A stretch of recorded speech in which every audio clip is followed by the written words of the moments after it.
चंद्रदेव, आप चिंता मत करिए। आपने जो लंकेश को दिया था वो तो अमृत कलश हो ही नहीं सकता। हनुमान, यदि वो अमृत नहीं था तो क्या था हनुमान? तुमने जो पिया है वो अमृत नहीं, चंद्रलोक का जल है, साधारण चंद्र जल।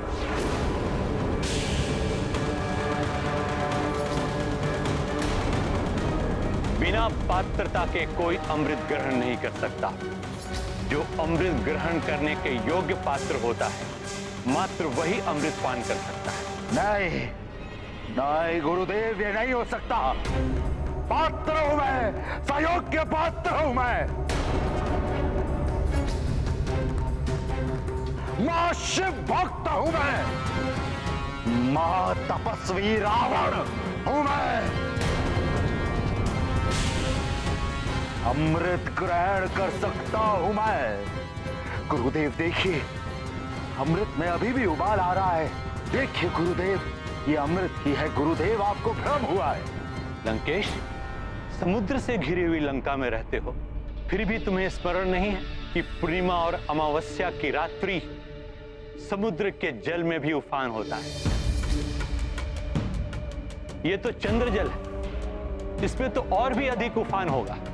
लंकेश, मैं तुम्हारा गुरु के ज्ञान पे कभी शंका नहीं करना चाहिए। आपके ज्ञान पर शंका नहीं, किंतु अपने ज्ञान पर आत्मविश्वास करता है रावण। ये सत्य है और मैं आपको अभी सिद्ध करके दिखा सकता हूं। सैनिकों, इधर आओ। जी लंकेश। जी लंकेश। सैनिकों, अपने खड़ग से मेरे ऊपर वार करो, भरपूर वार करो। दशानन, ये क्या कर रहे हो तुम? आप चिंता ना करें माते, आपके पुत्र का कोई अहित भी नहीं कर सकता। अमृतधारी हो चुका है आपका पुत्र। पुनः मूर्खता मत करो रावण। बस बस गुरुदेव, बस।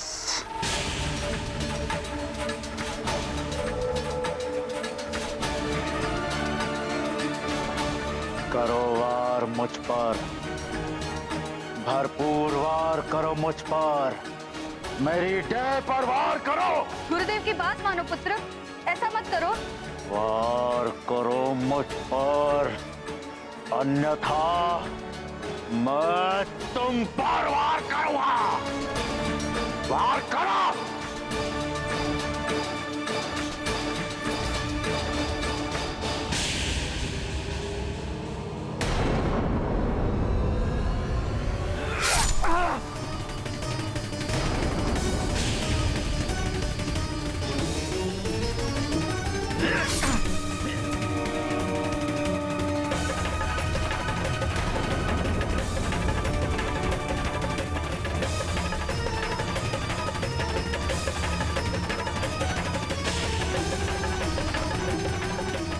ही क्षण में यह सिद्ध हो जाएगा कि ये चंद्रलोक का साधारण जल नहीं, अमृत है, जिसके प्रभाव से मेरी ये चोटें शीघ्र ही ठीक हो जाएंगी।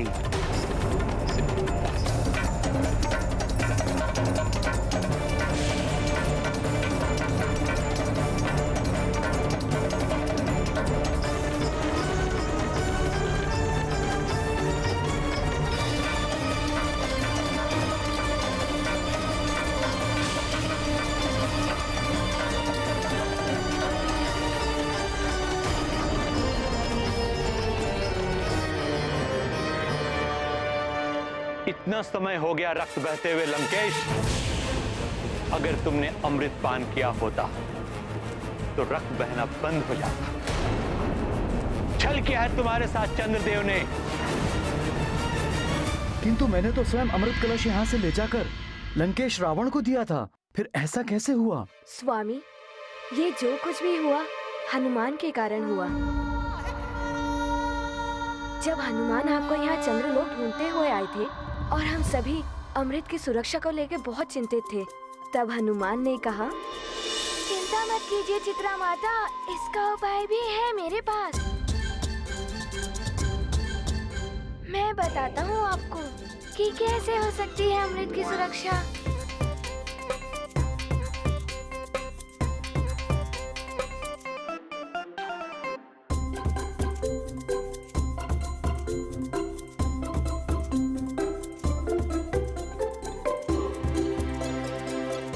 ये तुमने क्या किया हनुमान?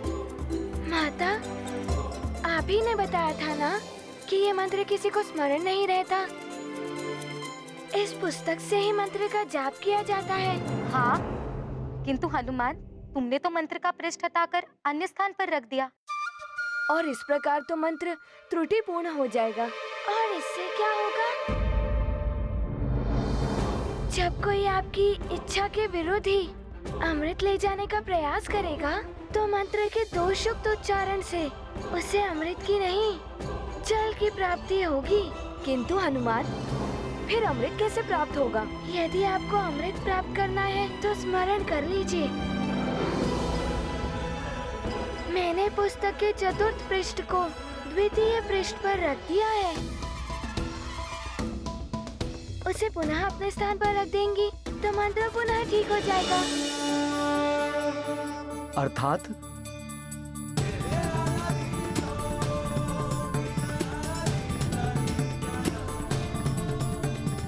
हनुमान की बुद्धिमत्ता के कारण लंकेश को अमृत के स्थान पर चंद्र जल मिल गया। हाँ स्वामी, उस समय हमने अमृत की सुरक्षा के लिए उस मंत्र को ठीक ही नहीं किया था। वास्तविक अमृत अभी भी चंद्रलोक में सुरक्षित है। अमृत रक्षक हो गए हनुमान, देव काज में अर्पित जीवन। दिया उपाय परम युक्ति से, गुण और ज्ञान भरी सुमति से। रावण के छल बल का उत्तर नूतन नीति से दे रहे कपिवर।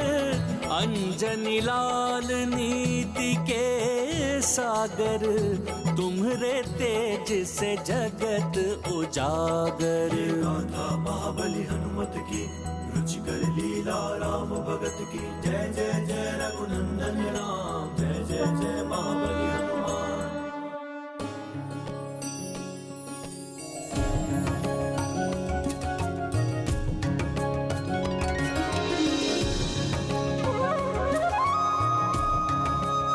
आपकी अनुपस्थिति में रावण और उसके असुरों से अमृत को सुरक्षित रखने की दृष्टि से यह आवश्यक था स्वामी।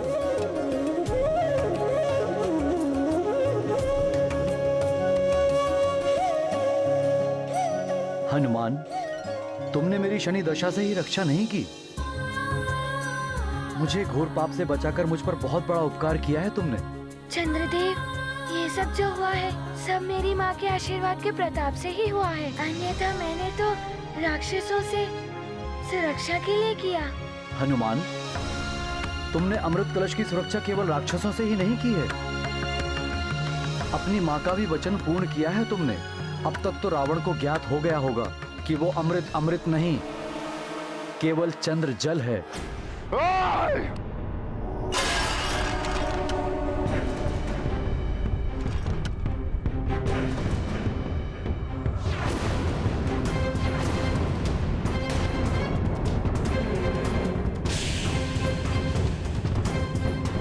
अमृत के स्थान पर साधारण चंद्र जल। देवता, तुम पर विश्वास करके कि तुम सरल हो, सच्चे हो, मैंने बहुत बड़ी भूल की। चंद्रदेव, तुम्हें इस छल का परिणाम भुगतना होगा। लंकेश दशानन रावण आ रहा है। तुम पुनः मूर्खता करने जा रहे हो रावण। जाओ, सर्वप्रथम अपना उपचार कराओ।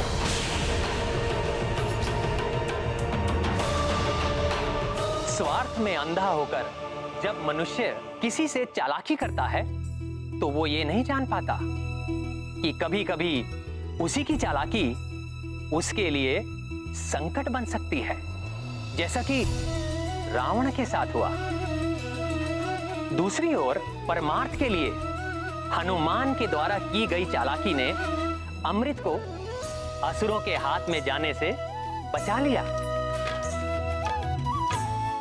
परमार्थ के लिए किया गया कार्य वो भले ही चालाकी हो, किंतु वो सफल होता है।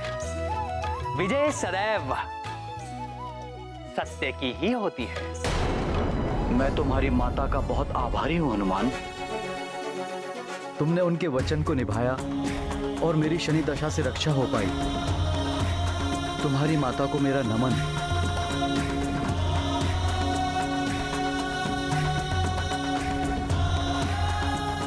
हनुमान, तुमने अपनी माता का वचन भली भांति पूर्ण किया है। अब तुम शीघ्र सुमेरु जाओ और अपनी माता का व्रत पूर्ण करो, क्योंकि तुम यदि नहीं जाओगे तो उनका व्रत पूर्ण नहीं होगा। हाँ चंद्रदेव, माँ व्याकुलता से मेरी प्रतीक्षा कर रही होंगी। मुझे आज्ञा दे। प्रणाम।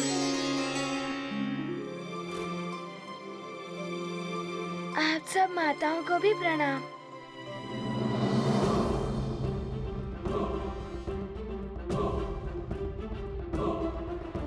मुझे आज्ञा दे माता।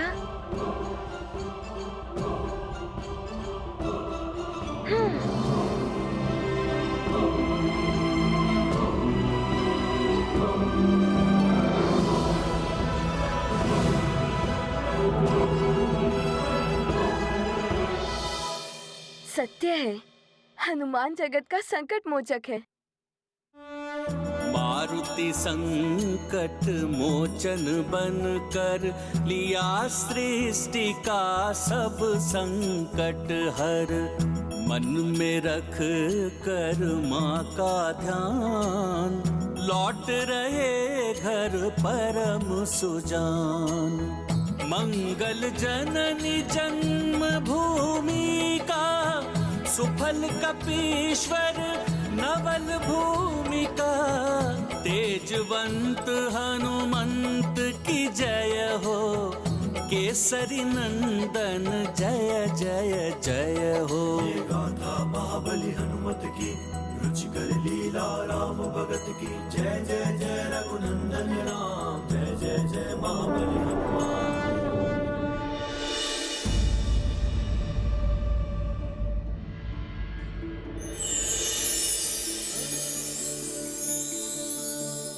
ओम चंद्राय नमः। ओम चंद्राय नमः। ओम चंद्राय नमः।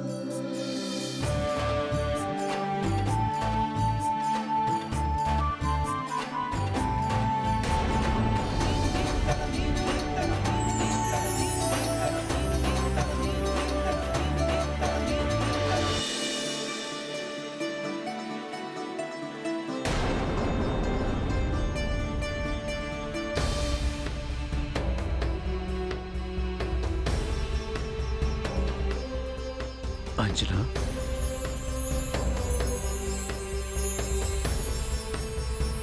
मैंने कहा था ना केसरी जी, जिन चंद्रदेव के दर्शन के लिए देवी अंजना ने अन्न जल का त्याग किया था, उन्हीं की अमृतमयी औषधियों से युक्त रश्मियां देवी अंजना को शक्ति प्रदान करें। सत्य है ऋषिवर, अद्भुत है ये महापूर्णिमा की चंद्र किरणें। माँ, मैं आ रहा हूँ।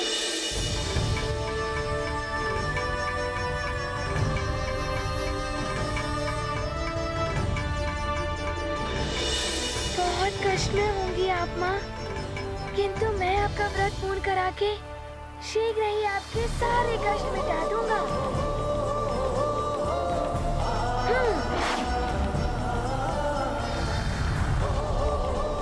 मैं आ रहा हूँ माँ।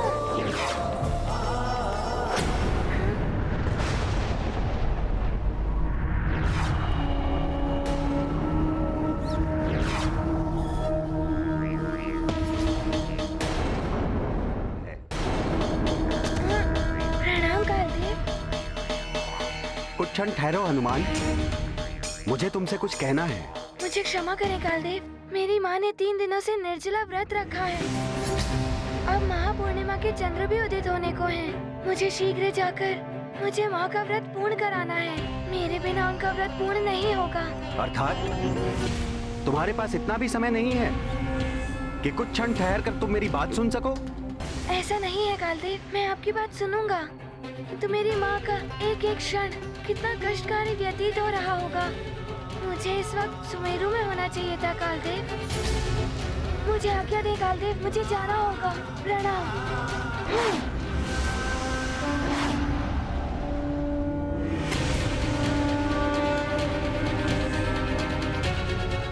हनुमान, मैं तुम्हें समझाने आया था, किंतु ऐसा प्रतीत होता है कि तुम्हारे दृष्टि में काल का कोई मोल नहीं है। अब तुम्हें यह ज्ञात कराना पड़ेगा कि काल का क्या मोल होता है।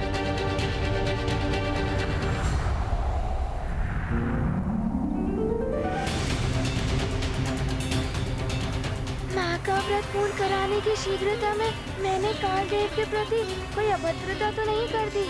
मैं माँ का व्रत पूर्ण करा के शीघ्र कालदेव के पास लौटकर उनसे क्षमा प्रार्थना कर लूंगा। किंतु अभी तो शीघ्र ही सुमेरु पहुँचना मेरा एकमात्र उद्देश्य है।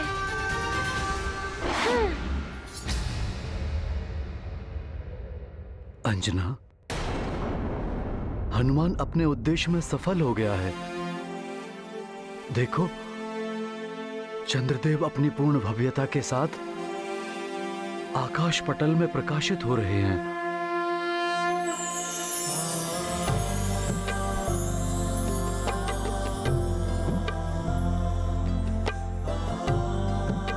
हाँ अंजना, देखो चंद्रोदय हो गया है। अब इनके दर्शन करके तुम अपना व्रत पूर्ण करो पुत्री।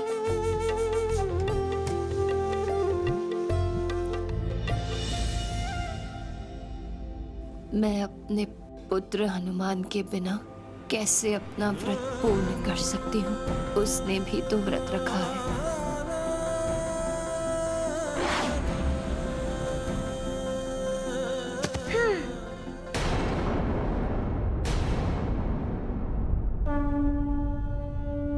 हनुमान,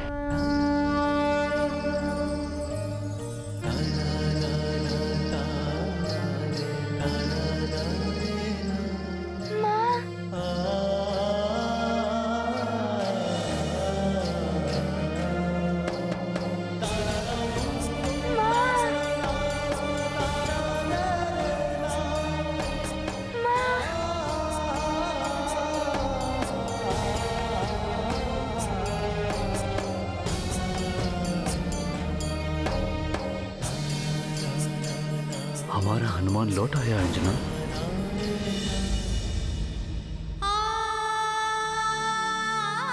माँ, आप ठीक तो हैं?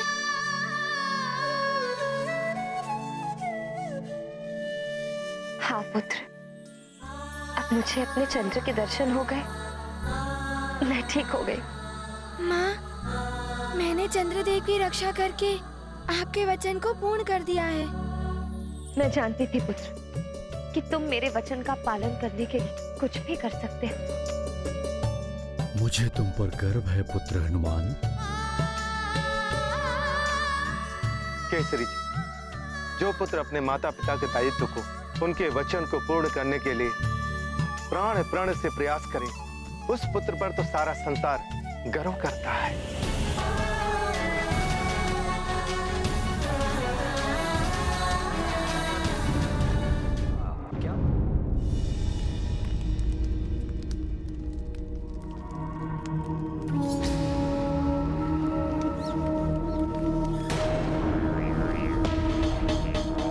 महाराज,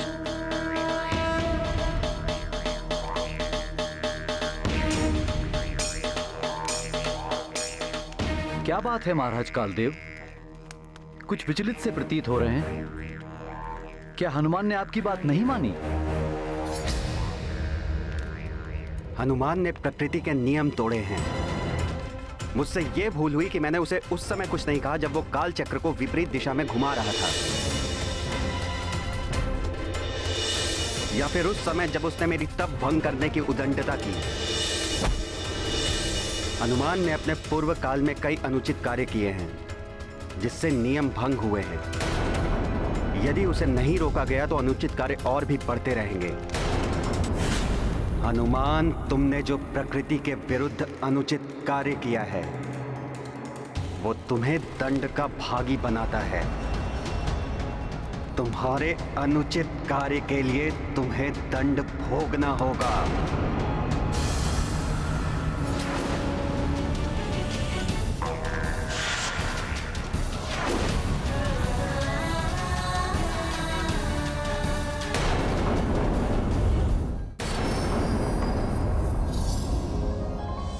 मुझे तुम पर गर्व है पुत्र हनुमान। केसरी जी, जो पुत्र अपने माता पिता के दायित्व को, उनके वचन को पूर्ण करने के लिए प्राण प्रण से प्रयास करे, उस पुत्र पर तो सारा संसार गर्व करता है। किंतु मुझे वचन पूर्ण करने में बहुत विलंब हो गया माँ। माँ, और अब आप अधिक विलंब मत कीजिए। मैं अभी पूजा का थाल लाता हूँ। आप पूजा आरंभ कीजिए, अपने व्रत को पूर्ण कीजिए।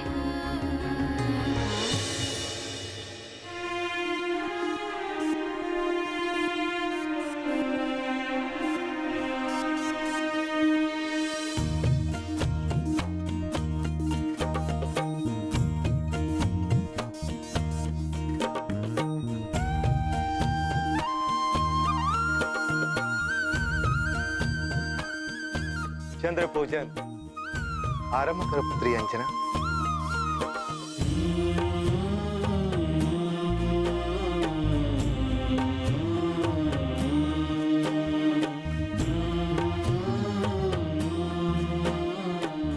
ओम चंद्राय नमः, ओम सोमाय नमः।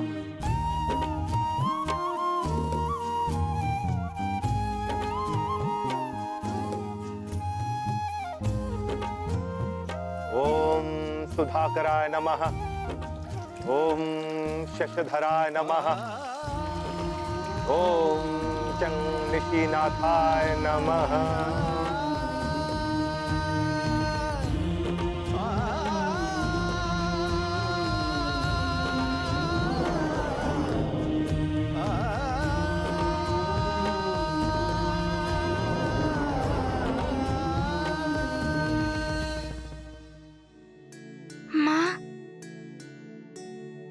आप अब तो कुछ खा लीजिए।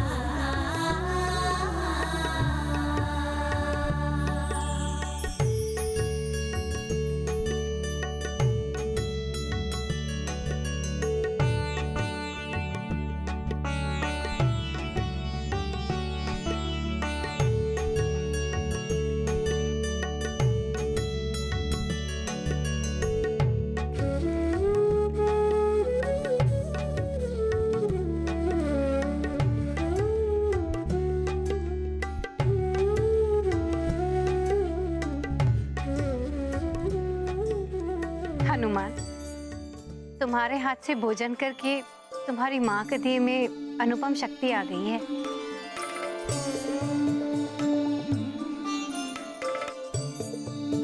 हाँ हनुमान, तुम्हें देखते ही तुम्हारी माँ की चेतना लौट आई थी।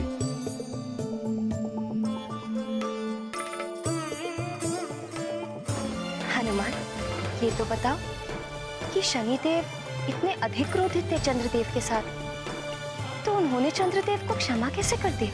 माँ, मैं आपको एक एक बात बताऊंगा, किंतु पहले आप ये बताइए, आप और क्या सेवन करना चाहेंगी?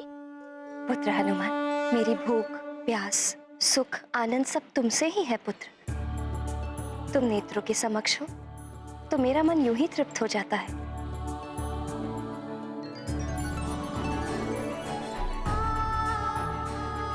माँ,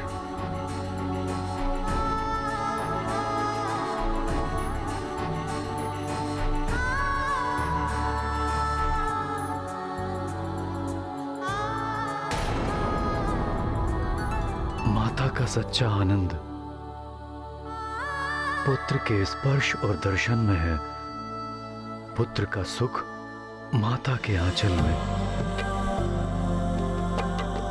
माता और संतान के इस प्रगाढ़ संबंध में ही ईश्वर के दर्शन होते हैं।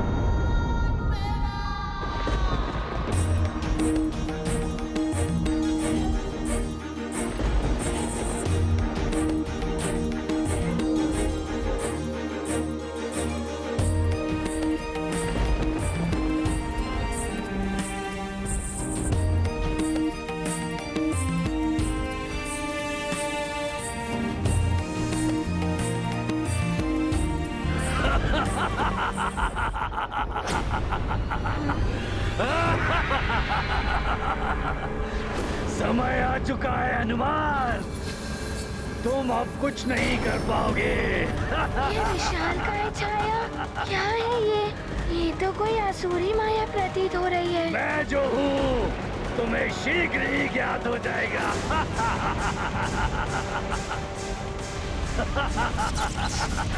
ऐसा ही हश्र होगा अब तुम्हारे परिजनों के साथ। इसने तो वृक्ष को भी भस्म कर दिया। किस किस को रक्षित करोगे?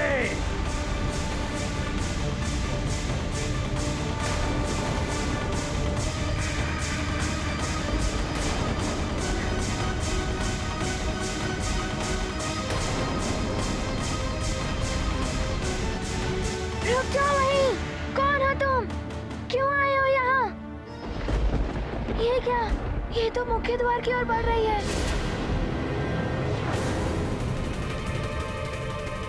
नहीं, तुम उसे छू भी नहीं पाओगे।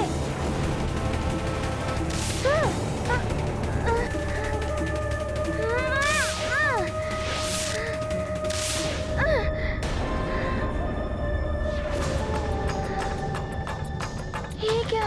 इस मायावी शक्ति ने मुझे स्तंभित कर दिया है। मैं अपने सांस से हिल भी नहीं पा रहा हूँ।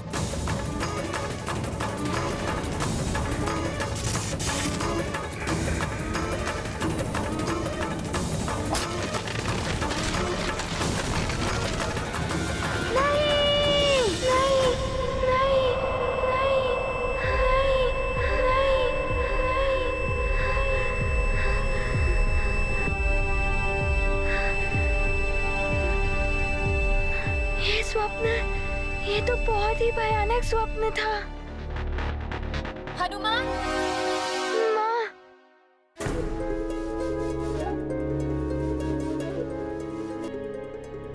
मैं स्तंभित हो गया था स्वप्न में। मेरे सामने ही नहीं।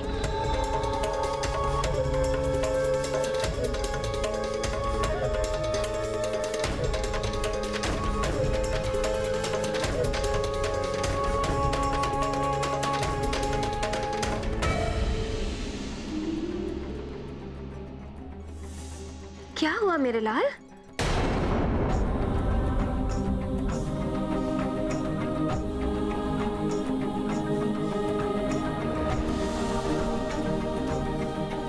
कोई दुस्वप्न देखा था क्या? इसलिए इतने विचलित हो?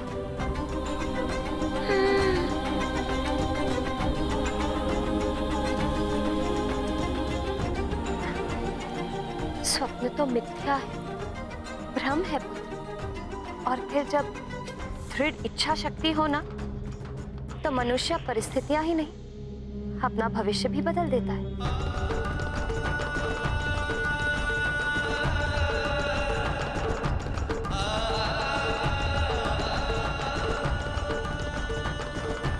हनुमान, क्या हुआ? मुझे हनुमान का स्वर सुनाई दिया।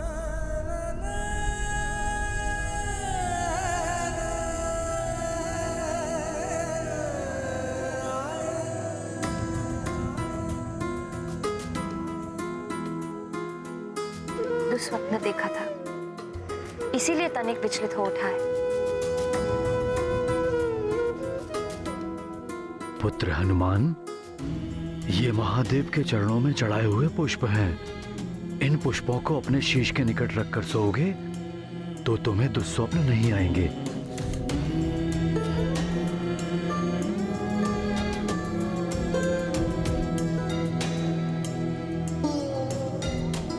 ये तो अभी भी विचलित दिखाई दे रहा है। एक काम करते हैं, तुम मेरे अंक में सिर रखकर सो जाओ, फिर तुम्हें सुख की निद्रा भी आ जाएगी और बुरे स्वप्न भी नहीं आएंगे। नहीं, पुत्र हनुमान के साथ मैं सोऊंगा। मेरे भय से तुम्हें दुस्वप्न कभी नहीं आएंगे। संतान के लिए माँ के आंचल से बड़ा कोई अन्य सुख या सुरक्षा नहीं होती स्वामी। मैं सोऊंगी हनुमान के साथ। नहीं नहीं, पिता का संबल ही पुत्र की सुरक्षा होती है। मैं सोऊंगा पुत्र हनुमान के साथ। मैंने कहा ना, मैं रहूंगी हनुमान के पास। नहीं नहीं नहीं नहीं, केसरी के साथ ही सोएंगे केसरी पुत्र। मैंने जो कहा वही होगा। अच्छा, मैंने जो कहा वही होगा। मैं सोऊंगी हनुमान के साथ। माँ और पिताश्री दोनों आमने सामने। देखें क्या होता है। चाहे कोई कुछ भी कहे, अंजनी पुत्र अंजना माता के साथ ही सोएगा। नहीं, हमारे साथ सोएगा हमारा पुत्र। चाहे कोई कुछ भी कहे, मैंने कहा ना, अंजनी पुत्र अंजना माता के साथ ही सोएगा। मैंने जो कह दिया वही होगा बस। मैं जो कह रही हूँ वही होगा। मेरे पास सोएगा हनुमान। मैं कह रहा हूँ ना, मैं सोऊंगा उसके साथ। मेरे मैं पास। सोऊंगा उसके साथ। मेरे पास। मेरे साथ। मेरे साथ। नहीं माँ, नहीं पिताश्री। आज केसरी नंदन और अंजनी पुत्र हनुमान अपनी माँ और पिताश्री दोनों के साथ सोएगा। जिसके शीश पर अपने माता पिता का वरद हस्त हो, उसे ना तो कोई बुरे स्वप्न और ना ही कोई असुरी माया सता सकती है। माँ, एक और माँ सोएंगी और दूसरी ओर पिताश्री, और उनके मध्य उनका नन्हा सा लाडला सा हनुमान सोएगा।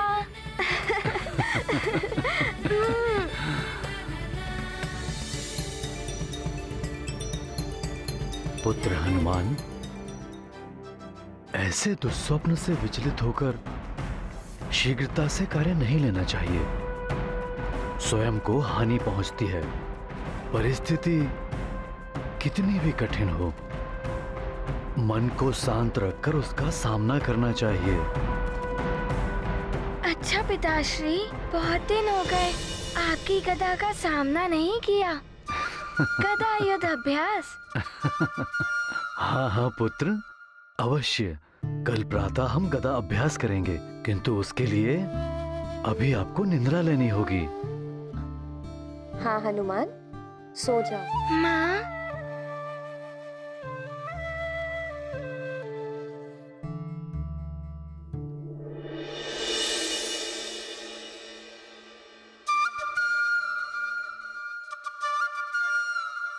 माता पिता हो साथ में तो संतान को भय कैसा।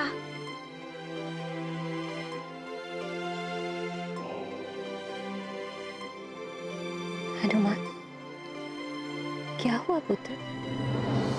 सो जाओ। जब मेरी माँ मुझे लोरी सुनाएंगी तभी मैं सोऊंगा।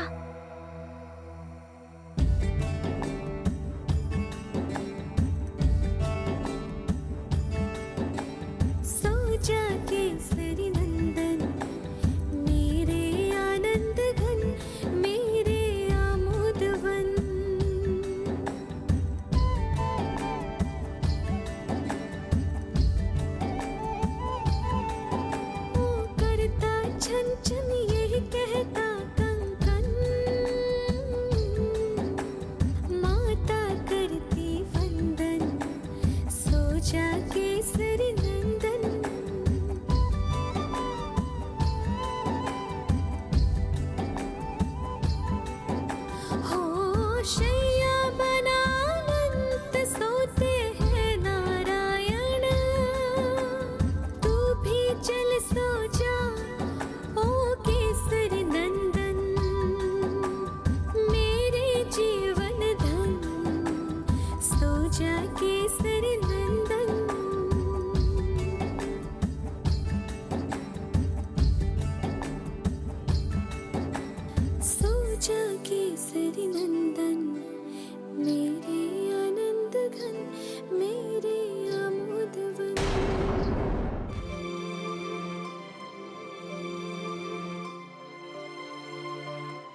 लगता है मुझे उठने में विलम्ब हो गया।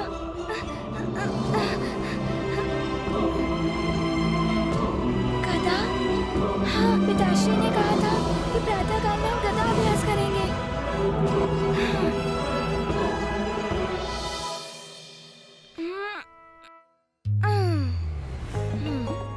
बहुत आनंद आएगा।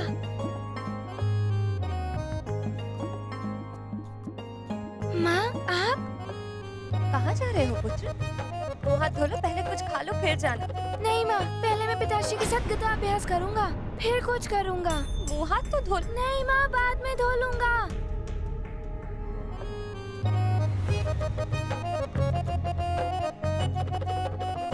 मंत्री जी, किसी स्वप्न दृष्टा को बुला लीजिए।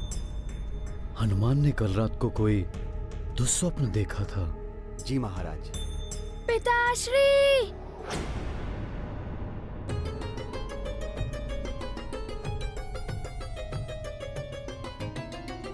पिताश्री! तुम रणांगण में चलो, मैं अभी आता हूँ। जी पिताश्री।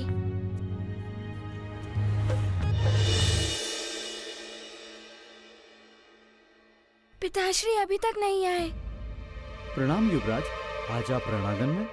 आज युद्ध अभ्यास में बहुत आनंद आने वाला है। और आपको ज्ञात है, आज मैं पिताश्री से कोई नया रण कौशल सीखूंगा।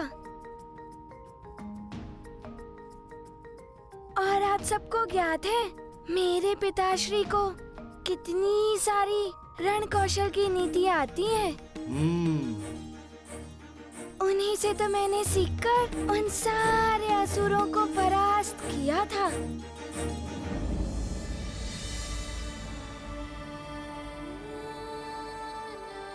पिताश्री, आप वहाँ खड़े हैं, मैं कब से आपकी प्रतीक्षा कर रहा हूँ। आइए। प्रणाम महाराज। प्रणाम महाराज। कहो पुत्र, किस तरह से अभ्यास करना चाहोगे? पिताश्री, आप अपनी गदा लीजिए।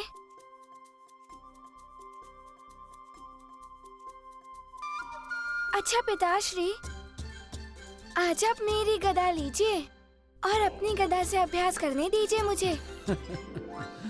हाँ पुत्र, अवश्य, जैसा तुम कहो।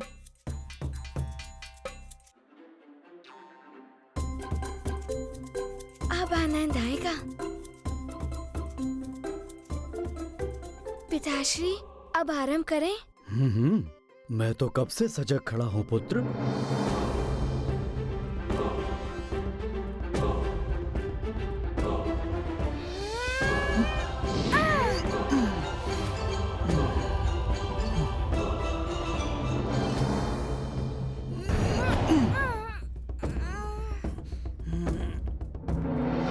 हनुमान, दम लगाओ।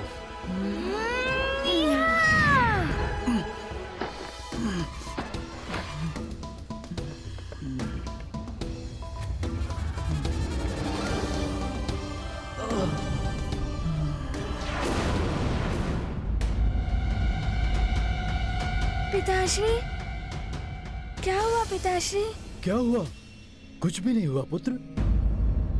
तुम अपने अभ्यास पे ध्यान लगाओ। जी पिताश्री। और ये मेरा वार संभालो।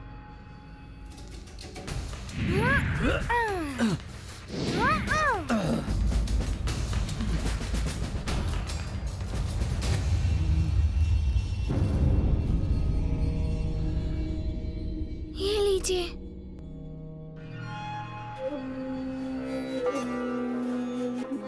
क्या हुआ दीजिए। हनुमान?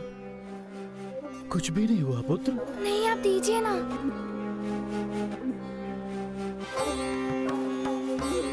पिताश्री, आपके पैरों में कुछ हुआ तो नहीं? कुछ भी नहीं हुआ है पुत्र।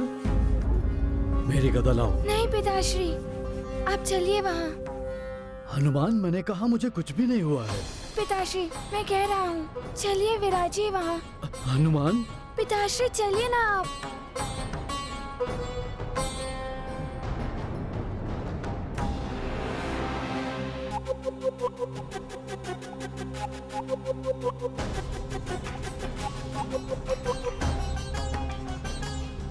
पिताश्री, अपने पैर दिखाइए। हनुमान, कुछ नहीं है, ठीक है पुत्र। नहीं पिताश्री, दिखाइए।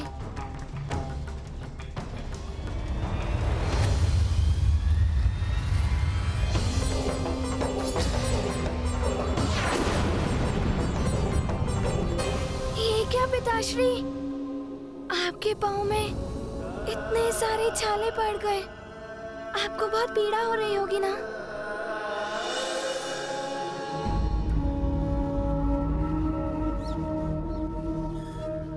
हनुमान माँ का व्रत तो पूर्ण करवा ही चुका होगा। अब तक उसे मेरे समक्ष आ जाना चाहिए था, किंतु वो अब तक नहीं आया। दंड का भागी है हनुमान, नियम है तो यम है।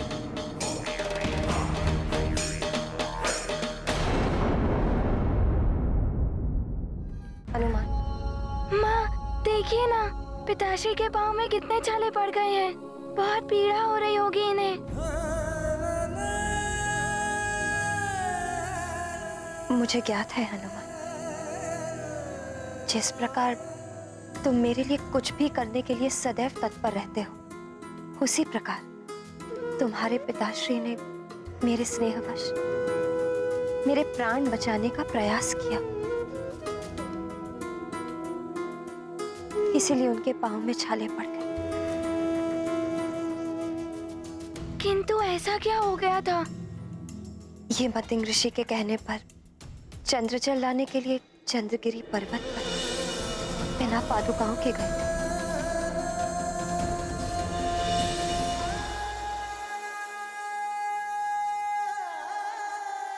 पिताश्री, आपको तो बहुत पीड़ा हो रही होगी ना? नहीं पुत्र, मनुष्य जिससे प्रेम करता है उसके कष्ट दूर करने में यदि कोई पीड़ा होती है तो वो भी सुखदायी होती है। तुम चिंता मत करो पुत्र, तुम्हारी माँ ने औषधि लेप लगा दिया है। किंतु पिताश्री, आपको तो पीड़ा हो ही रही होगी ना? माँ, आप शीघ्र ही लेप दीजिए। मैं पिताश्री को अपने हाथों से लेप लगाऊंगा।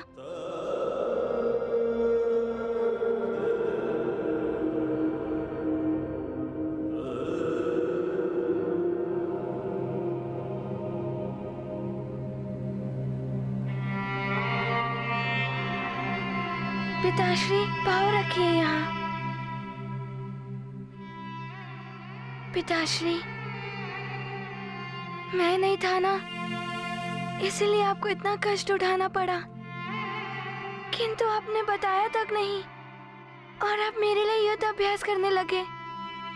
पुत्र हनुमान, माता पिता के लिए संतान के सुख के समक्ष किसी भी पीड़ा का मोल नहीं है। किंतु पिताश्री, आपको कष्ट में देखकर मुझे बहुत दुख हो रहा है। ये लो हनुमान।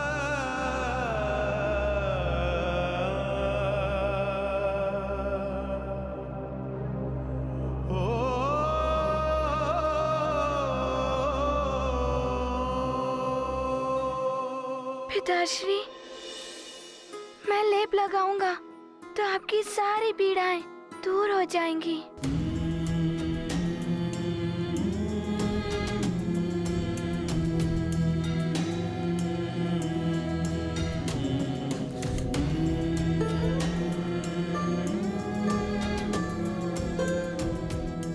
मुझे तो असीम सुख की अनुभूति हो रही है पुत्र।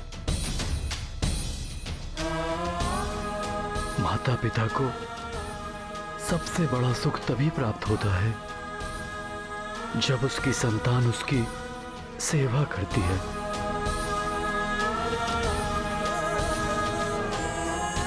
पिताश्री, मुझे भी आपकी सेवा करते हुए असीम आनंद का अनुभव हो रहा है।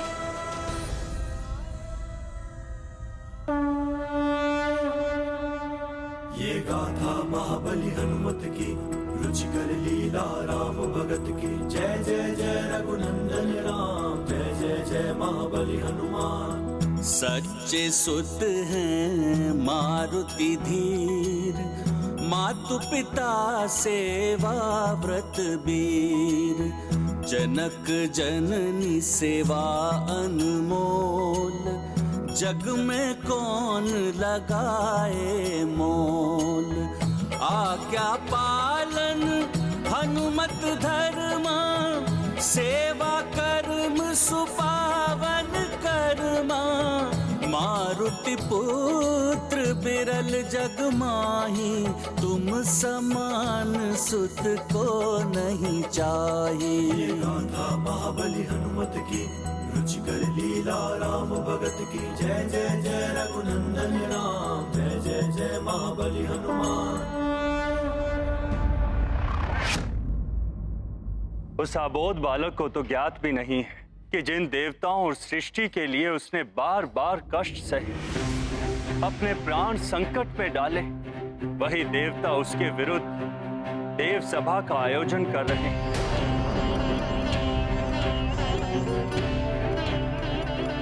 कितने दिनों के पश्चात आज वो नन्हा बालक अपनी मां के आंचल में सोया होगा। देवराज, उसे पुरस्कार देने के स्थान पर हम उसे दंड देने के लिए विचार विमर्श करेंगे। देव ऋषि, अब आप ही बताएं कि ये कहां का न्याय है। विवशता है नियमों की वायुदेव। काल के नियम बड़े ही कठोर हैं और नियम भंग करने वाला बालक हो या कोई देव, वो नियम अनुसार दंड का भागी तो होता ही है।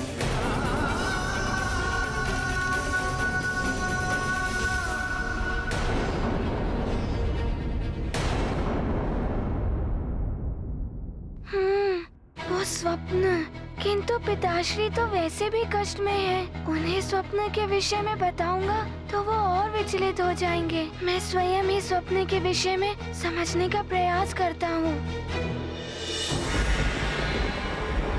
यही है वो स्थान जहाँ से वो आसुरी छाया आगे बढ़ी थी।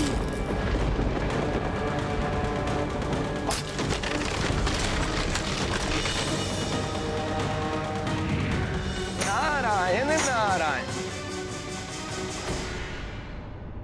देवर्षि, प्रणाम देवर्षि, आप यहाँ?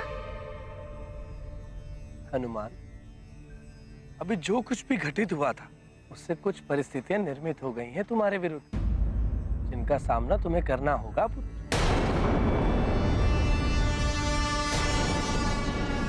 प्रणाम देवर्षि। आप किन परिस्थितियों के विषय में बात कर रहे हैं? हनुमान से कोई भूल हुई है क्या?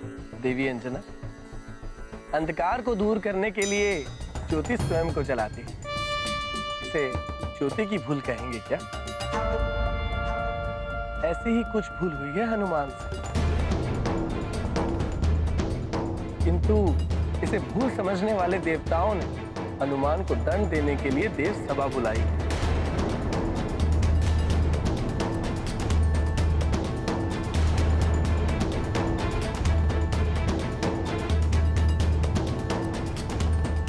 किंतु ऐसी क्या भूल कर दी मैंने देवर्षि? हनुमान पुत्र, तुमने सृष्टि की रक्षा करने के लिए काल चक्र को विपरीत दिशा में घुमाया था।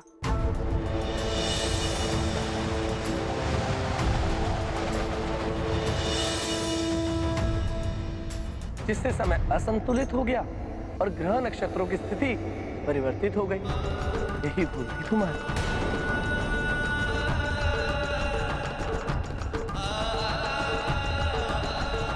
हाँ देवर्षि, कालदेव भी मुझसे इसी बारे में कुछ इंगित कर रहे थे, किंतु कोई बात नहीं, मैं अपनी भूल को सुधारने का प्रयास करूंगा। इस विषय पर विचार विमर्श करने के लिए कालदेव ने देव सभा बुलाई है। उनका मानना ये है कि तुमने उनके कार्यों में हस्तक्षेप किया है। पुत्र हनुमान, भूल चाहे अज्ञानवश ही हुई हो, किंतु उसे सुधारने का प्रयास तो करना ही चाहिए। और साथ ही क्षमा प्रार्थना करने से दोष का मार्जन भी हो जाता है। इसीलिए तुम्हें कालदेव से क्षमा अवश्य मांगनी चाहिए। ठीक है माँ, मैं ऐसा ही करूँगा और प्रयास करूँगा कि ग्रहों की स्थिति भी ठीक कर पाऊँ। हनुमान, ये जान लो पुत्र कि देवता जब रुष्ट हो जाते हैं अनिष्ट की संभावनाएं बढ़ जाती। इसलिए उचित होगा कि तुम अविलंब जाकर स्वयं ही देव सभा में उपस्थित हो जाओ। आरोपी के स्वयं उपस्थित हो जाने से भी दंड प्रक्रिया में उदारता से निर्णय लिया जाता है। किंतु वहाँ कोई माँ, आप चिंता मत कीजिए, मैं शीघ्र ही लौट आऊंगा। आप केवल मुझे आज्ञा और आशीर्वाद दीजिए। मेरा आशीर्वाद तो सदैव तुम्हारे साथ है। अपना ध्यान रखना पुत्र।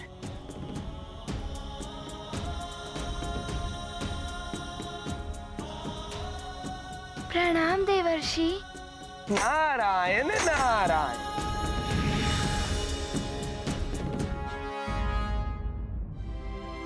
आज्ञा दे माँ।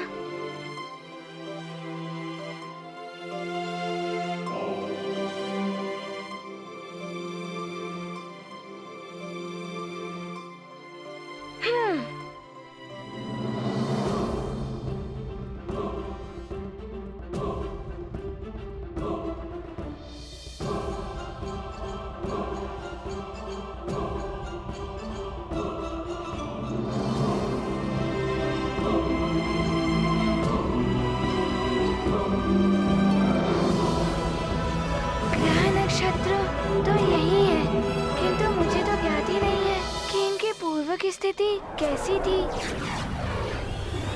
अब मैं कैसे इनकी स्थिति ठीक करूंगा?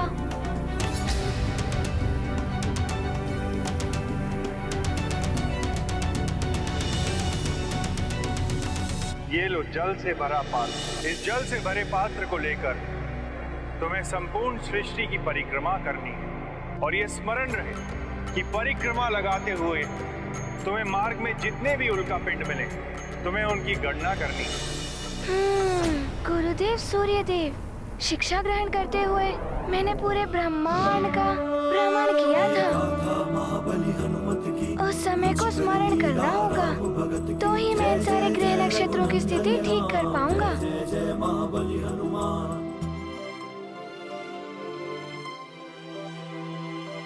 अब मुझे ग्रहों का ज्ञान दीजिए। तो ये है ग्रह नक्षत्र की स्थिति, किंतु आज की स्थिति?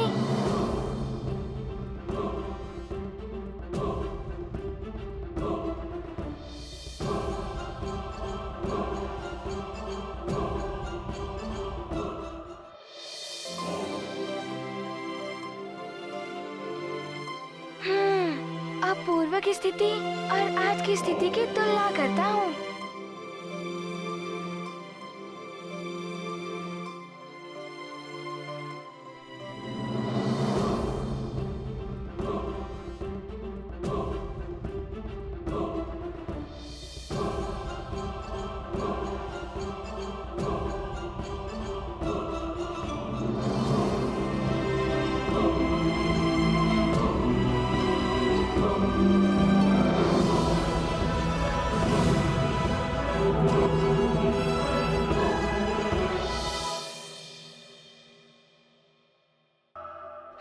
अब ग्रह नक्षत्रों की स्थिति पूर्ववत हो जाएगी।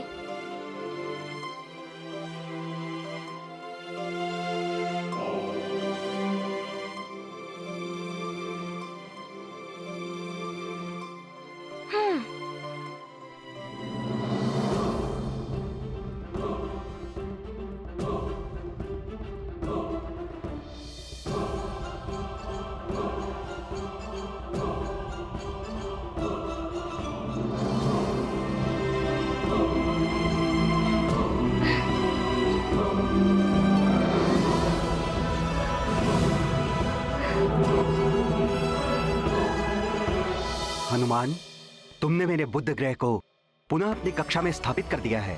तुम्हें धन्यवाद। क्षमा करें बुद्धदेव। तुमने मेरे ग्रह की स्थिति को ठीक किया है हनुमान। तुम तो आशीर्वाद के पात्र हो, क्षमा क्यों मांग रहे हो? बुद्धदेव, मेरे कारण आपके ग्रह नक्षत्र की स्थिति परिवर्तित हो गई थी, इसीलिए क्षमा प्रार्थना कर रहा हूँ। ये गाथा महाबली हनुमत की, रुचिकर लीला राम भगत की। जय जय जय रघुनंदन राम, जय जय जय महाबली हनुमान। जय बजरंग ज्ञान के सागर, तब विवेक से सृष्टि उजागर, अर्चित ज्ञान सकल अपनाते, सृष्टि को मंगलमय बनाते। अपनी भूल सुधार करे जो, सच्चा पीर कहे जग उसको, महाविनम्र महाबलशाली, मारुति महिमा जग से निराली। महाबली हनुमत की, रुचिकर लीला राम भगत की, जय जय जय रघुनंदन राम, जय जय जय महाबली हनुमान, जय जय जय रघुनंदन राम, जय जय जय महाबली हनुमान। भूल तो सबसे होती है, किंतु महान वो होता है जो अपनी भूल को स्वीकार करता है, जो अपनी भूल से उपजी हुई विसंगतियों का शमन करने का प्रयास करता है। अपनी भूल के लिए विनम्रता के साथ क्षमा मांगने वाला व्यक्ति दुर्बल नहीं, साहसी होता है, क्योंकि क्षमा मांगने का साहस सब नहीं कर पाते। भूल करने से उत्पन्न हुई विसंगतियां कभी कभी बड़े अनर्थ का कारण बन जाती हैं।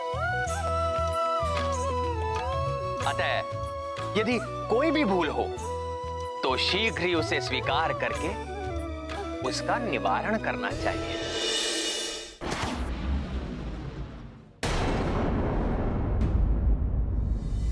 प्रणाम कालदूतों, मैं केसरी नंदन अंजनी पुत्र हनुमान हूँ। पृथ्वी लोक के सुमेरु से आया हूँ। मुझे कालदेव से भेंट करनी है।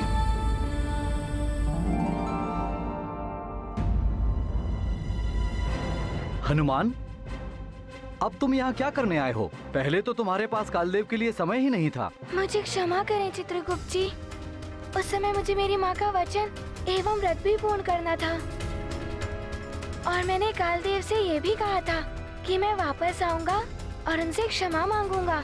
किंतु वो यहाँ नहीं है। तुम्हें देव सभा में मिलेंगे जो उन्हीं ने आयोजित की है। तुम्हारे विरुद्ध विचार विमर्श करने के लिए सभी देवता वहाँ पहुँच गए होंगे। ये आप क्या कह रहे हैं कालदेव? देवोचित कार्य किया है हनुमान ने, उसके प्रति इतनी कठोरता उचित नहीं है। नियमों का पालन कठोरता से ही करना चाहिए देवराजेंद्र। आपने भी एक समय हनुमान को कठोर नियम से बांध कर रखा था जब उसकी मां स्वर्ग में आ गई थी। अपराध के निर्णय में भावुकता का कोई स्थान नहीं होता। अब तो उसका निर्णय न्याय सभा में ही किया जाएगा। उसने अपराध किया है तो दंड तो उसे भुगतना ही होगा। हनुमान ने नियम तोड़ा है, उसे दंड तो मिलेगा ही।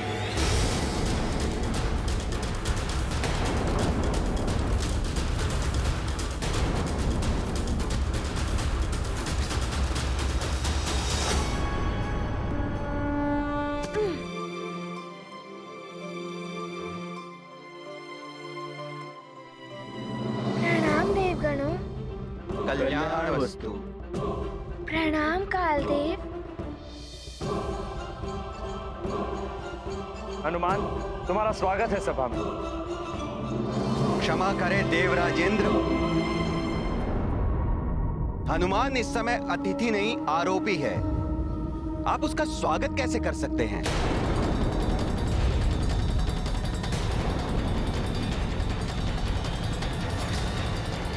कालदेव,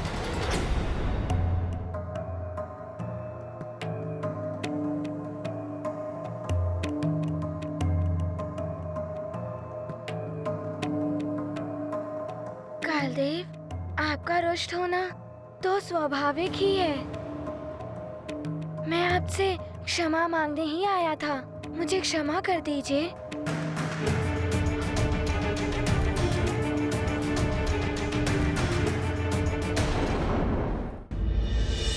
नारायण नारायण। प्रणाम देवर्षि।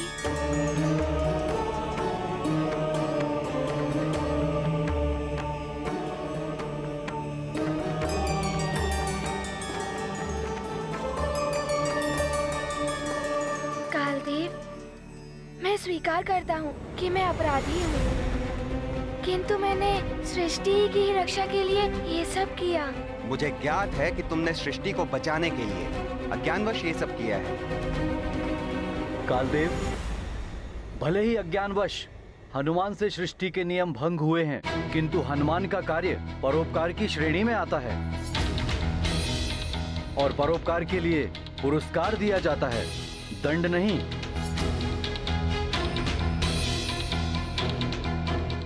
हनुमान ने क्षमा प्रार्थना कर ली है कालदेव, आपको हनुमान को भी क्षमा कर देना चाहिए।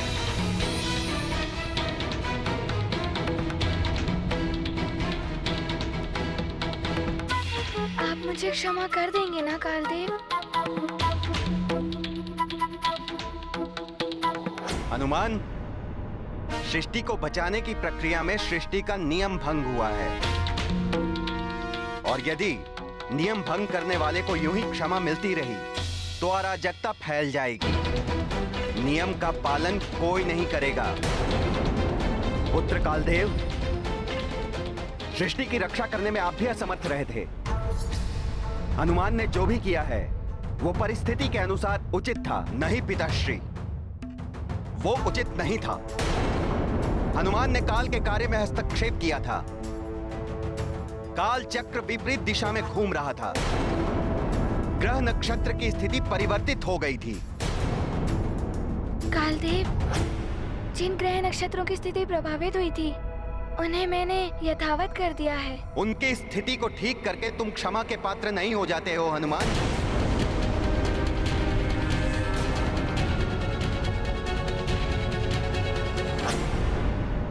हनुमान ने काल के कार्य में हस्तक्षेप किया था।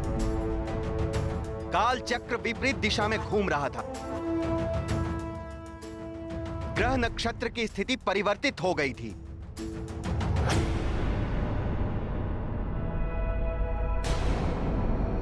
कालदेव, जिन ग्रह नक्षत्रों की स्थिति प्रभावित हुई थी उन्हें मैंने यथावत कर दिया है। उनकी स्थिति को ठीक करके तुम क्षमा के पात्र नहीं हो जाते हो हनुमान।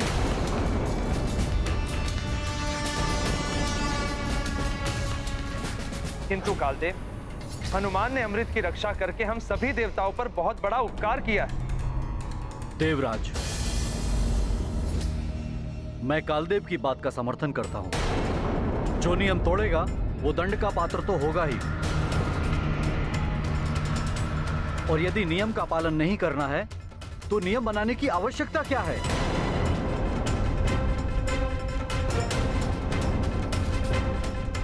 अग्निदेव, कर्म का उद्देश्य एवं परिणाम निर्धारित करते हैं कि कर्म करने वाला दंड का भागी है या पुरस्कार का पात्र। और हनुमान के कर्म का उद्देश्य एवं परिणाम दोनों ही सृष्टि के हित के लिए थे। कारण कुछ भी हो, बात है नियम भंग करने के लिए दंड देने की। मात्र ग्रहों की स्थिति बदलने के लिए आप हनुमान को दंड का भागी बना रहे हैं। यदि समस्त ग्रह काल चक्र में समा जाते तो क्या होता? इसीलिए उचित ये रहेगा कालदेव कि आप हनुमान को क्षमा कर दें। आप गृह अध्यक्ष होकर ऐसा कैसे कह सकते हैं? राजा हो या अध्यक्ष, अगर वो नियम का पालन कठोरता से नहीं करा सकता है तो उसे अध्यक्ष बने रहने का कोई अधिकार नहीं। अग्निदेव, कर्तव्यों और अधिकारों के बारे में आप मुझे ना ही समझाएं तो उचित होगा। ये क्या हो रहा है? इनमें तो आपस में ही विवाद बढ़ने लगा।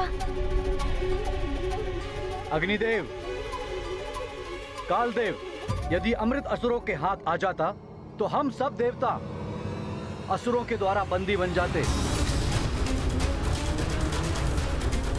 हनुमान ने तो अमृत की रक्षा की है और आप उसको पुरस्कार देने के स्थान पर उसे दंडित करने की बात कर रहे हैं। हनुमान के अच्छे कार्य के लिए तो मैंने उन्हें आशीर्वाद दिया है पिताश्री चंद्रदेव, किंतु नियम भंग का दोष तो नहीं हट जाता उनके कार्य से। पुत्र बुद्ध, सत्कर्म से अर्जित किए हुए पुण्य पापों को क्षय कर देते हैं, तो अच्छे कर्म दोष का निवारण क्यों नहीं कर सकते? चंद्रदेव सत्य कह रहे हैं। हनुमान दंड का पात्र नहीं है।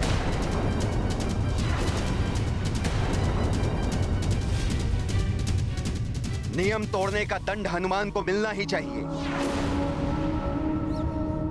मैं हनुमान को दंड देकर ही रहूंगा। नियम है तो यम है।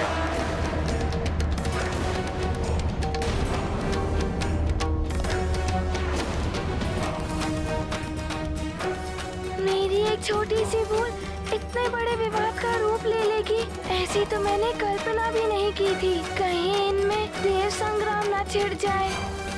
हनुमान को कोई दंड नहीं देगा। यदि उसे दंड देने की कोई चेष्टा भी करेगा तो उसे मेरे साथ युद्ध करना होगा। पिताश्री, हनुमान को नियम तोड़ने का दंड मैं अवश्य दूंगा।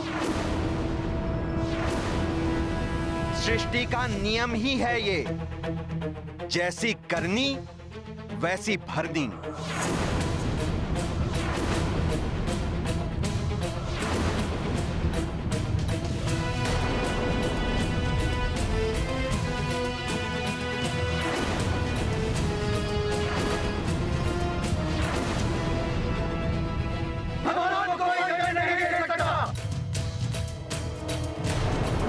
यदि इसके लिए मुझे अपने पुत्रों के विरुद्ध शस्त्र भी उठाने पड़े तो मैं पीछे नहीं हटूंगा। हाँ, हम पीछे नहीं हटेंगे। मेरे कारण देवताओं में युद्ध छिड़ जाए ये उचित नहीं है। मैं ऐसा नहीं होने दूंगा। हनुमान को नियम तोड़ने का दंड अवश्य मिलेगा। यदि उसे दंडित होने से बचाने के लिए मुझे आपके विरुद्ध भी शस्त्र उठाने पड़े तो मैं शस्त्र उठाऊंगा पिताश्री। हम शस्त्र उठाएंगे। हाँ, पीछे नहीं हटेंगे।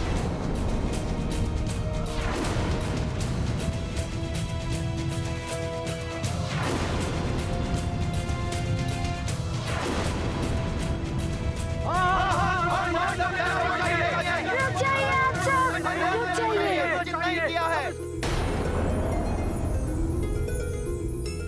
देवताओं, मैं तो पृथ्वी लोक का एक वासी हूँ, छोटा सा बालक हूँ।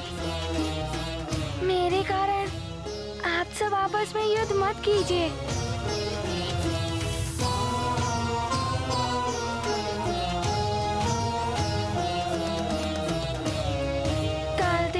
मैंने अपने पुत्र धर्म का पालन किया है। मुझे मात्र मेरी माँ का वचन पूर्ण करना था। तो तुम अपनी माँ का वचन निभाने के लिए हम देवताओं के भी नियम तोड़ दोगे? क्या तुम्हारी माँ हम देवताओं से भी बड़ी हो गई है क्या?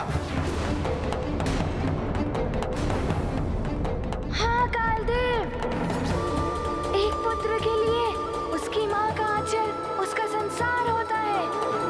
उससे बड़ा कोई नहीं होता कालदेव।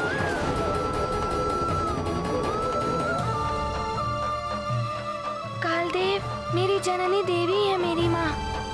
मेरी सृष्टि करता है मेरी माँ। वो नहीं होती तो मेरा जन्म भी नहीं होता। मेरी माँ से बड़ा कोई देवता नहीं, कोई देवता नहीं, कोई देवता नहीं। सत्य है हनुमान, माँ ही तो सृष्टि करता होती है। माँ ना हो तो जगत ना हो। पुत्र हो तो हनुमान जैसा, जो माँ की महानता को समझता है। अपनी माता के चरणों की सेवा करने वाला पुत्र मोक्ष का अधिकारी होता है हनुमान। मातृभक्ति का अनुपम उदाहरण हो तुम। माँ विधाता की सबसे सुंदर रचना है। माँ संतान को जन्म देने वाली, सृष्टि के सृजन की सबसे बड़ी सूत्रधार है माँ। उसका आंचल संतान के लिए स्वर्ग से भी अधिक सुखदायी होता है, जिसमें पलकर ही संतान संसार को देखने और समझने योग्य बनती है। यदि मां ना हो तो संतान ना हो, ये संसार ना हो। जिस प्रकार गजानन गणेश ने गौरी शंकर को सर्वोच्च स्थान दिया था, उसी प्रकार हनुमान ने भी मां को सर्वोच्च स्थान दिया है। माता पिता की सेवा ईश्वर की सेवा है। जो ऐसा करता है उसे किसी भी तीर्थ या दान पुण्य की आवश्यकता नहीं होती, वो मोक्ष का अधिकारी हो जाता है। कालदेव, मेरी माँ ने मुझे सीख दी थी कि माता पिता से बड़ा संसार होता है, इसीलिए मैं संसार की रक्षा करने हेतु जो कुछ भी कर पाया वो मैंने किया। और उसी मध्य मुझसे कोई भूल हुई हो तो मुझे दंड स्वीकार है।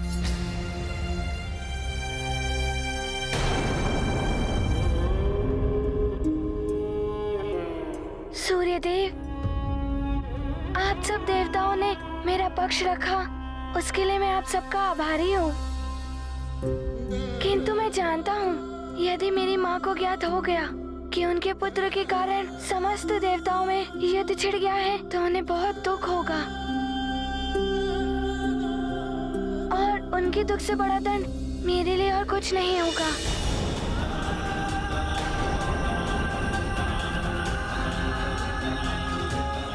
कालदेव, यही उचित होगा कि आप मुझे दंड दे दें और इस विवाद को यहीं समाप्त कर दें।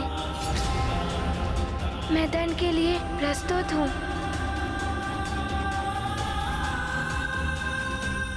हाँ हनुमान, काल सभी का भविष्य गुप्त रखता है।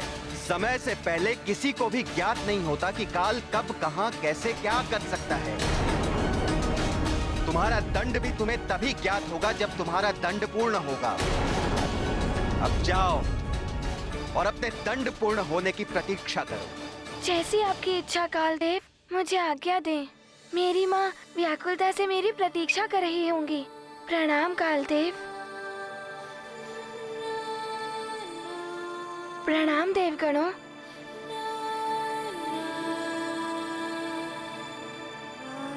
प्रणाम देवराज।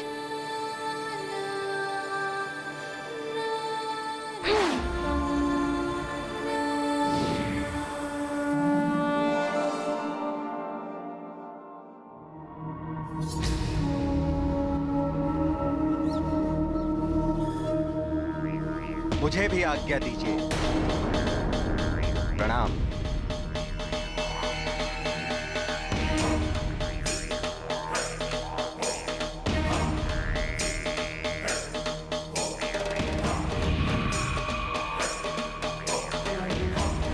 विवादी देव, हनुमान के प्रति कालदेव की ये कठोरता उचित नहीं है।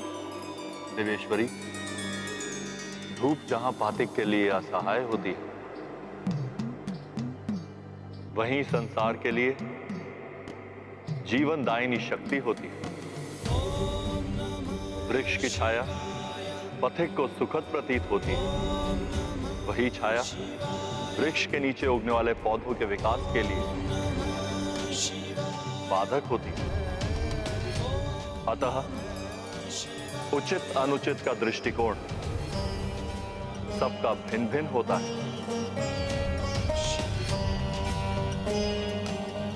वायुदेव के हृदय में हनुमान के प्रति पितृभाव, सूर्यदेव, चंद्रदेव हनुमान के कार्य को जगत कल्याण से जोड़कर देख रहे हैं, तो दूसरी ओर शनिदेव, कालदेव नियमों के पालन को प्रमुखता देते हैं।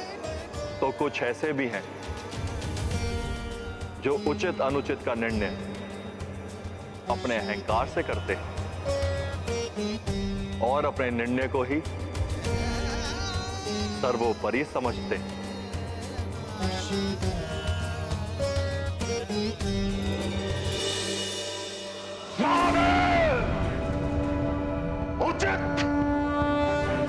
उचित नहीं हुआ है जो हुआ है।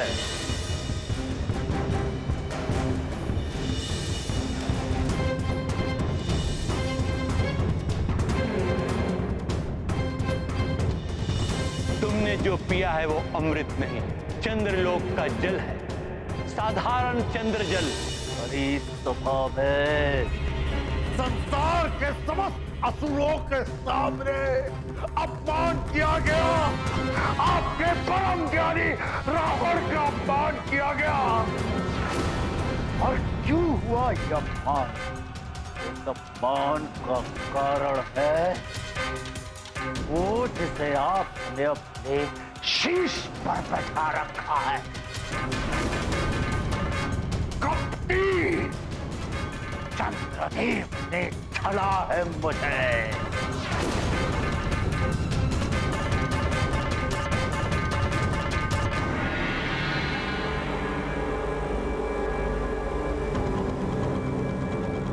उतार कर फेंक दीजिए उस कपटी चंद्र को अपने शीश से, चंद्रशेखर महादेव, अन्यथा मैं उतार कर फेंक दूंगा अपने शीश को और डाल दूंगा आपके चरणों में। मेरे अपमान के वक्त मौन बैठे हुए थे ना आप, तो अब मैं भी मौन हो जाऊंगा सदा के लिए। मुझे अमृत चाहिए महादेव। हाँ, मैं अपना शीश आपके चरणों में डाल दूंगा महादेव। स्वीकार करिए मेरा शीश।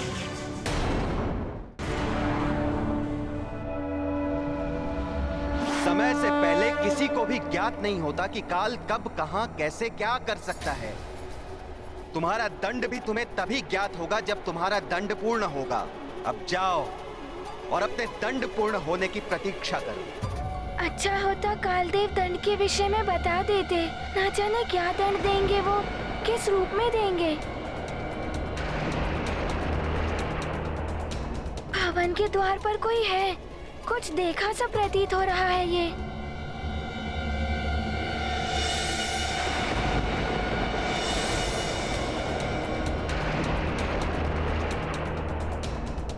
ये तो स्वप्न वाला दृश्य है।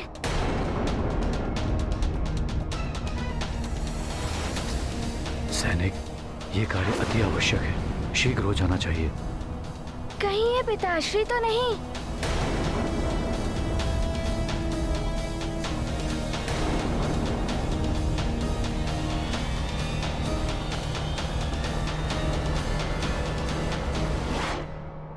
पिताश्री?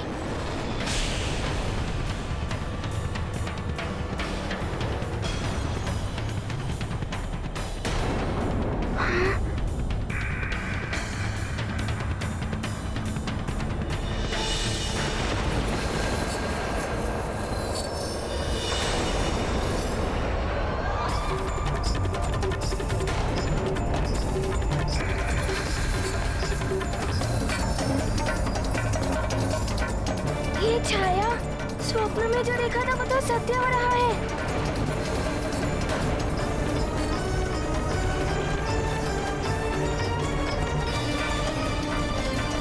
स्वप्न में ध्वज महल के ऊपर से गिरा था।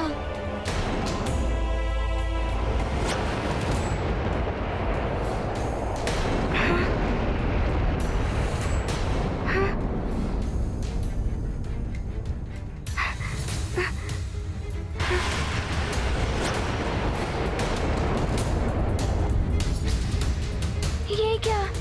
ये ध्वज कहीं मेरे पिताश्री के ऊपर गिर गया तो?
काल सभी का भविष्य गुप्त रहता है।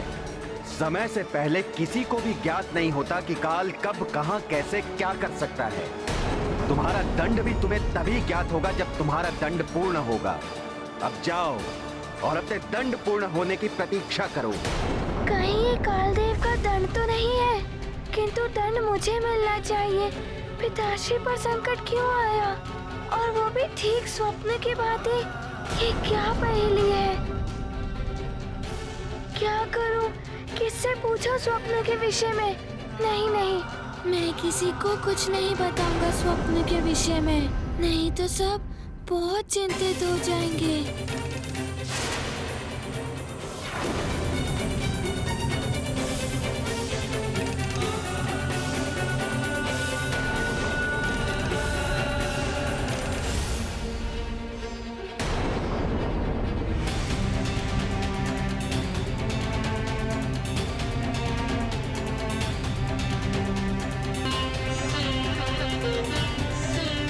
क्या हुआ पुत्र?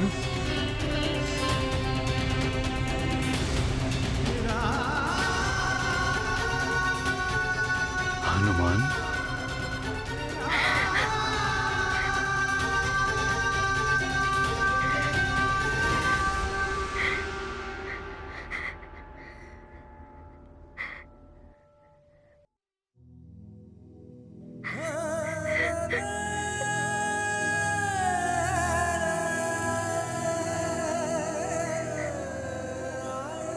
ये क्या? मेरा पुत्र हनुमान रो रहा है।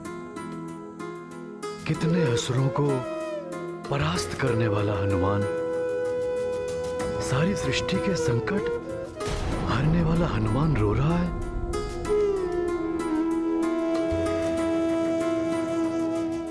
कहीं ये दुर्घटना किसी बड़ी अनहोनी का संकेत तो नहीं?